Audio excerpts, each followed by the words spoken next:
하나머티리얼즈, 이스페타시스, 후성, 성광밴드에 대해서 한번 보도록 하겠습니다. 하나머티리얼즈 같은 경우에는 4월 8일 날짜로 1,000억 원 규모의 신규 공장 건설을 발표를 했습니다.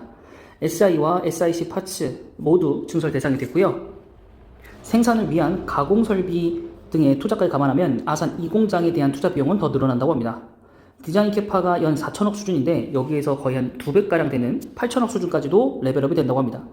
시적절한 증설 결정이기 때문에 주가는 더욱더 탄력적으로 움직일 것으로 보이고 1분기 매출액은 809억 원이고 영업이익은 251억 원으로서 2분기부터는 실적이 더 점증될 거라고 봅니다.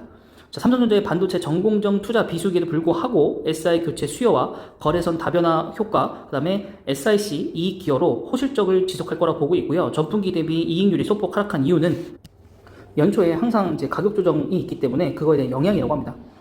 자, 그래서 성장성의 차별화가 된 SI 거래선 다변화 효과가 3분기부터 두드러지기 시작할 것이면서 삼성전자 평택 P3 투자 효과가 하반기에 본격화된다고 합니다. 그래서 우선적으로는 투자 증설도 하고 있고 회사를 위해서 노력을 하고 있으니까 주가만 저렴하다면 매수를 해봐도 되는 시기이지 않을까 싶습니다. 자, 다음은 이스페타시스고요. 5G와 맞물린 MLB 경쟁 구도라고 합니다.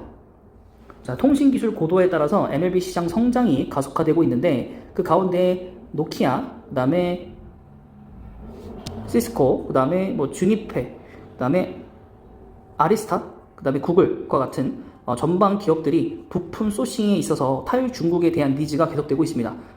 그러면서 캐파 확대를 통해서 늘어나는 수주에 대응할 것이라고 보고 있고요. 현재 이제 5개에서 6개의 고객사를 다루고 있기 때문에 중국향이 무너진다고 해서 회사가 주가가 무너지거나 하지는 않는다. 그래서 그게 최근에 많이 변한 점이다 라고 볼 수 있겠고, 고닥층 MLB 생산 기술 이 고도화되고 있고 또 대응 가능한 업체는 동사를 포함해서 3-4개밖에 되지 않는다고 합니다. 그래서 국내외 경쟁사들의 사업 철수와 축소도 주목할 게 있고요. 대덕전자 역시 한국에서 이 사업을 철회를 하면서 반도체 패키징 기판 중심으로 사업 중심을 바꿨습니다. 자, 그리고 올해 내년 사상 최대 실적을 거둘 것으로 기록을 예상하고 있고요. PER 같은 경우는 거의 뭐 절대적 저평가라고 보고 있습니다. MLB 부분 사업에 대한 대규모 시설 투자를 계획을 하고요. 4월 8일에 거의 뭐 하나머티리얼과 비슷한 날짜 시기죠. 시설 투자 자금은 543억 원이고 과거 유중을 통해서 조달받던 금액을 올해부터 투자를 집행한다고 되어 있기 때문에 추가적으로 뭔가 주가 하락이라든가 시석될 그 일은 없다고 볼 수 있겠습니다. 그리고 기존에 갖고 있던 현금을 사용하는 거기 때문에 재무표에서 절대로 나쁘게 나올 만한 것도 없습니다. 자, 다음은 이제 전기차 쪽과 관련되어 있는 후성 기업입니다. 자, 매출액은 일단 1,448억 원이고요. 매출액은 영업이익은 403억 원입니다. 우선 매출액 같은 경우는 129%나 증가했고요. 영업이익은 적자에서 흑자로, 그것도 대규모 흑자로 전환을 했습니다. LIPF6 중국 제조공장 가동률이 상승을 하면서 높아진 판가, 실적 개선이 주된 원인이고요. 근데 이게 최근에 많이 부진 지금 셧다운을 내려가지고 지금도 이 보고서의 얘기가 맞는지는 잘 모르겠습니다. 자, 중국 로컬 스팟 가격이 하락한 거에 따라서 판가 하락에 우려가 있었으나 너무 과정된 거다. 선발 업체들의 납품 가격은 항상 스폿 가격에 대비해서 40%에서 50% 낮게 유지가 되고 있기 때문에 크게 변동이 없다. 스팟 가격은 여러분 알려드렸지만 현물가라고 보시면 됩니다. 자, 그 다음에 보조금 연장 적용으로 고성장세가 꺾일 가능성이 낮기 때문에 LIPF6 납품 가격도 급격하게 낮아질 가능성은 크지 않다. 다만 공장만 잘 돌아간다면. 네. 그 다음에 이제 글로벌 화학 업체의 자회사가 2차전지 소재 공장을 건설하는데 후성과 같이 협업을 체결을 했고요. 최종 LIPF6 공장 건설을 시작을 하고요. 2024년도 하반기부터는 고객사들에게 공급할 것으로 보고 있습니다.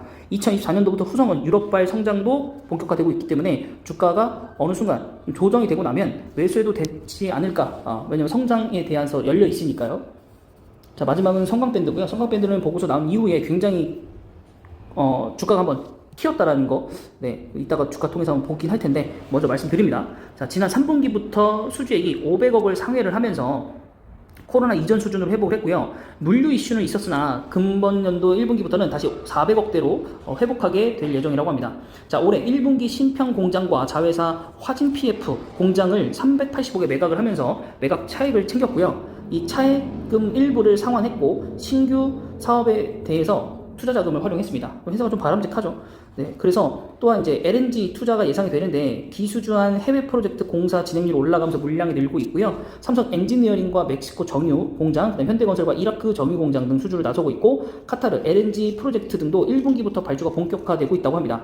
특히나 장기적으로 EU의 러시아 가스 도입 감축 선언 때문에 미국의 LNG 수출이 늘어날 것으로 보고 있는데 여기에 북미 매출이 늘고 있다라는 거. 그래서 고마진의 비카본 소재가 사용되기 때문에 수익성 계산도 긍정적이라고 보고 있습니다. 자, 첫 번째 하나 머티리얼즈고요. 네, 일봉 보시고, 네, 아유 최근 좀 올라왔네요. 주봉, 월봉. 네, 아유 하나 머티리얼즈는 뭐 좋죠, 뭐 좀. 하나 기술도 그렇고 계속 좋죠. 하나 기술도 한번 볼까요? 별 내용이 없어가지고, 네, 주가가 무너지지 않기 때문에 사는 그 구간이 너무 애매하고, 하나 기술도 마찬가지 장비주인데, 네, 제가 전에도 예전에 한번 추천드렸었던 주입니다.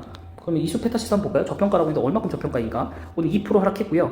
일봉, 주봉, 월봉. PR만 저평가고 주가는 지금 고점인데, 그죠? 네, PR은 저점이 맞긴 하네요. 네, PR은 저점이긴 한데 이날만 뭐 보고서가 많이 나왔다, 뭐 계속 좋아질 거다 라고 있는데, 예, 저라면은 못 살 것 같습니다. 예, 주가가 너무 높아요. 예, 저라면은 좀 못 살 것 같아요. 후성. 그래서 제가 주식으로 돈을 많이 못 버는 걸 수도 있어요. 저런 부분에서 뭐 가감이 못 들어가기 때문에. 예, 후성은 예, 조금 네, 최근에 많이 올라갔죠. 2차전 지주가 좀 살아나면서, 네, 그래서 바닥권 대비해서 지금 한 10%? 10%가 아니고 거의 상한가 좀 30%? 예, 정도 올라왔고 그 이상도 지금 오른 것 같은데, 네, 일단 방향은 턴을 했고요. 후성의 또 미래를 보면서 장기적 관점에서 올해 좀 중간에 한번 무너진다고 하면 그때 한번 담아보면 좋지 않을까? 그래서 15,000원 정도 깼을 때 한번 정도 도전해보자. 관심 종목으로 넣어놓고, 네, 더 올라가더라도 어쩔 수 없는 거예요. 이런 종목은 뭐 안 올라갈 수도 있잖아요, 그죠? 네, 그래서 기다려보자라는 거. 가격대가 애매하기 때문에. 네, 마지막으로 성광밴드 올라갔었던 걸로 봤는데 오늘 3%. 네, 올라갔다가 떨어졌군요. 네, 올라갔다 떨어졌네. 그럼에도 불구하고 지속적으로 올라가고 있다라는 거. 주봉상무만 보더라도 엄청나게 올라갔죠, 지금.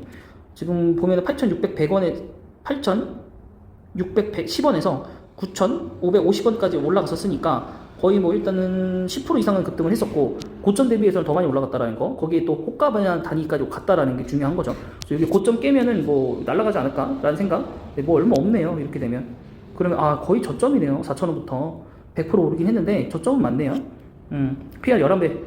네, 실적 턴어라운드 흑자 전환 예상하고 있고, 네, 아까 읽어봤지만은 굉장히 그 내용들이 좋았죠. 계속 수주하고 있고 수혜를 받을 거고 이런 것들 때문에 실질적으로 수혜를 받는지는 잘 모르겠으나 1분기 실적 나오면 알겠죠. 아직 1분기 실적이 안 나왔으니까 1분기 실적을 보면서 컨센서스를 상회를 하는지, 네, 그런 부분들을 지켜보면은 좋을 것 같고, 러시아발 우크라이나 그 지정학적 리스크가 끝나면 과연 이 지금 했었던 제재들을 전부 다 풀 건지, 만약 풀게 되면 성광밴드는 다시 주가가 저 밑으로 갈 수밖에 없어요.